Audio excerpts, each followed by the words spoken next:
Welcome to the Zacks Roundtable Review, a discussion of current events affecting investors as well as other topics of financial interest, featuring the analysts and editors of Zacks.com. As we wind down another earnings season and the market is higher into record territory, what is the fuel that's going to propel this market higher? We're going to see if our panelists can help shed some light on that. Research Director Shiraz Mian and stock strategists Todd Bunton and Brian Bolin. Todd, what is one of the things that, is it the obvious, Fed? You can say that, yeah. Of course, key week is definitely a main factor. And if you look at the fundamentals, they're okay. Earnings season wasn't bad. The economic data is okay. Mm-hmm. But I think simply just price momentum.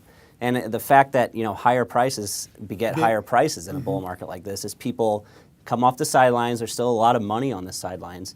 And as people see higher stock prices, they hear record high on the Dow and S&P, they start to slowly get in, and it just keeps driving itself. It's kind of a self-fulfilling prophecy in a way, but just simple price momentum until something comes along to knock it off course. To derail it, Shiraz, you wrote recently that one of the big things that's needed is more earnings momentum.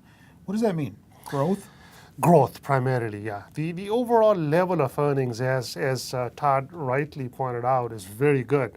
In fact, we had record total earnings in Q3, which broke the record we had set in the prior quarter.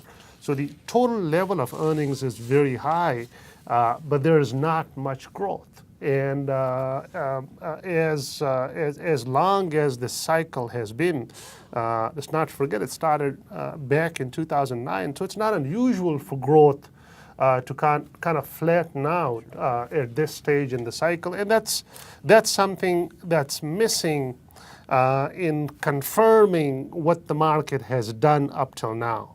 My sense is that unless you see strong earnings growth come through to confirm what the market has achieved already in advance, the rally doesn't really have the staying power that many of us expect. Expectations for next year remain quite high, double-digit earnings growth. But given what we have been seeing lately, it's hard to put too much hope into those expectations coming through, because growth is okay in the U.S. growth and international growth, but it's not the type of growth that gives you double-digit earnings growth. Margins are topped out already. They are at a level that's higher than prior cyclical peaks, and if you don't have economic growth, you don't get top line or revenue growth.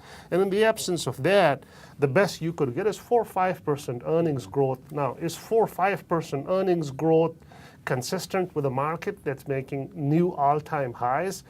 For folks like me, it's kind of a head-scratcher, but others seem to be quite happy with it. Well, speaking of head-scratchers, let's go to Brian. Sorry, I didn't mean anything by that.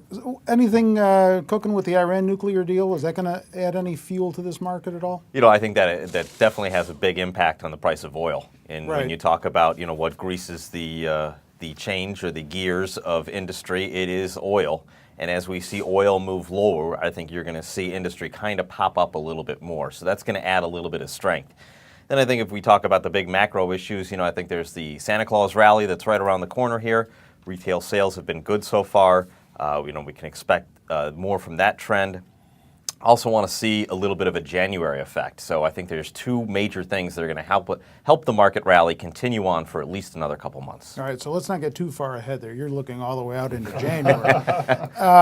Santa Claus rally, you think there's going to be one? Definitely. All right. You talked about retail. Let's talk about retail a little bit, since this is a holiday shortened week, and Thanksgiving typically marks the beginning of the holiday shopping season, even though now Black Friday has become a season rather than a day.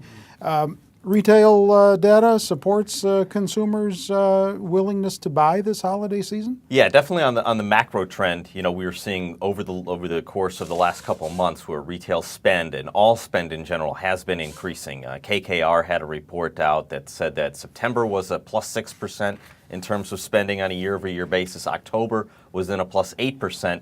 So we're seeing the consumer actually going out there and spending. Obviously, low gas prices are helping that.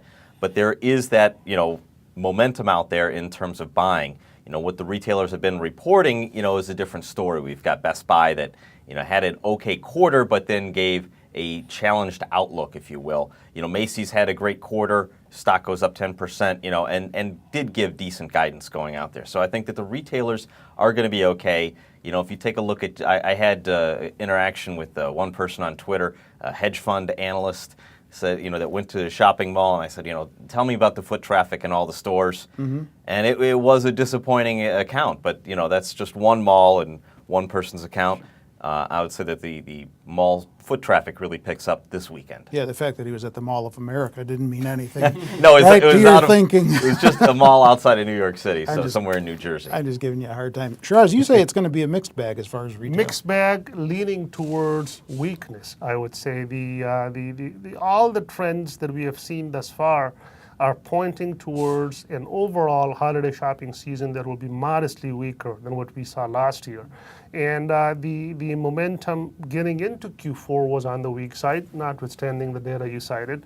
The consumer spend in Q3 GDP was decelerated from Q2, Q1.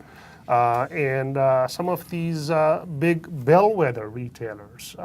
So yes, Macy's is doing good, but Macy's caters to a small segment of the overall population. Very important segment, but very small.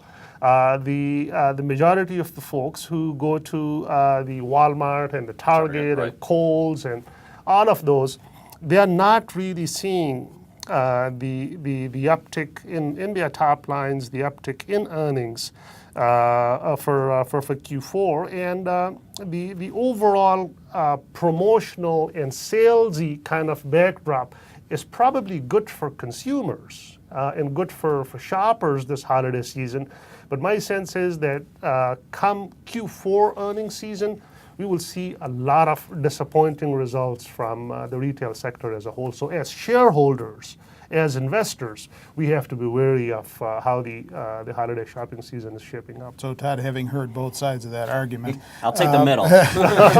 is this a good time to consider retail stocks? Well, they're a little pricey for me here.